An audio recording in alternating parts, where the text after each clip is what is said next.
और अब चर्चा वास्तुशास्त्र की। वास्तुशास्त्र में आज हम बात करेंगे पूजा में प्रसाद या नैवेद्य के बारे में।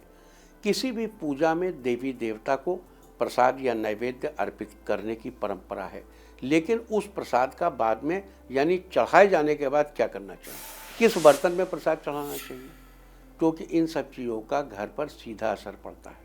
तो नोट करिए कि नैवेद्य यानी जो निवेदन भगवान को चढ़ाया जाए यानी प्रसाद को धातु यानी सोने चांदी या तांबे के बर्तन में, पत्थर के बर्तन में, यज्ञ किए जाने योग्य लकड़ी यानी यज्ञीय लकड़ी या मिट्टी के पात्र में चढ़ाना चाहिए।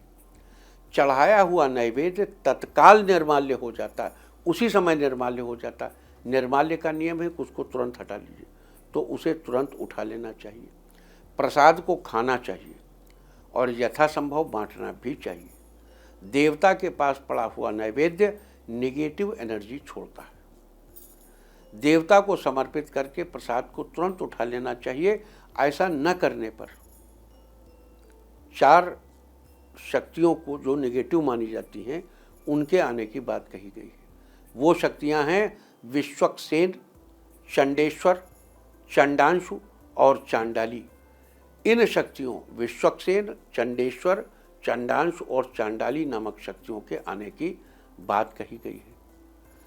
देखो, वास्तुशास्त्र में ऐसी चर्चा पूजा में प्रसाद या नैवेद्य के बारे में, लेकिन अगर आप इसको आज के कंटेक्स्ट में समझिए, आपने मान लिया बड़ी बढ़िया दूध की बर्फ़ी चढ़ाई भगवान को या काजू की कतली चढ़ाई, आपने कोई बिल्कुल एकदम भगवान को बहुत बढ़िया बढ़िया आपने ड्राई फ्रूट्स की बर्फ़ी चढ़ाई।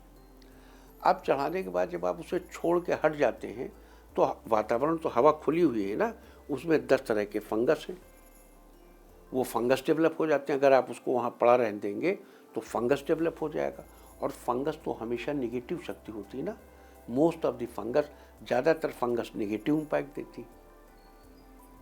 इसलिए नकारात्मक शक्तियों को आने की बात कही गई। ये विश्वक्सेन, चंडाली, चंडांशु, ये शब्द नाम जो दिए गए हैं ये नेगेटिविटी के सूचक हैं। फंगस भी नेगेटिव, तो खाने की चीज़ में फंगस लग जाए उसके बाद आप उसे खाएं तो खतरनाक है। इसीलिए देवता को चढ़ाया गया प्रसाद नैवेद्य तत्काल निर्माल्य माना जाता है। यानी उसको चढ़ाइए, भगवान को अर्पित कीजिए, तो देयम वस्तु गोविंदम तो भेवेव समर्पितम ग्रहण सुमुखो भूत्वा प्रसादम कुरु राघव। उसके बाद जल चढ़ाइए और उसके बाद तुरंत उठा लीजिए। अब चलो मान लो आप पूजा कर रहे हो, उसके बाद भी पूजा करनी है, तो पूजा खत्म होने के बाद जब उठें तब उठा लीजिए, लेकिन वहाँ छोड़िए नहीं, so that no fungal infection is being developed over there. किसी तरीके का कोई फंगल इन्फेक्शन नहीं होने पाए, उड़ती हुई धूल या हवा से कहीं कोई चीज़ आकर उसमें न पड़ने पाए, उसको सुरक्षित रखें, उसको ग्रहण करें। तो ये थी आज की वास्तु टिप। उम्मीद है कि आप इस वास्तु टिप को अपनाकर फ़ायदा जरूर उठाएं।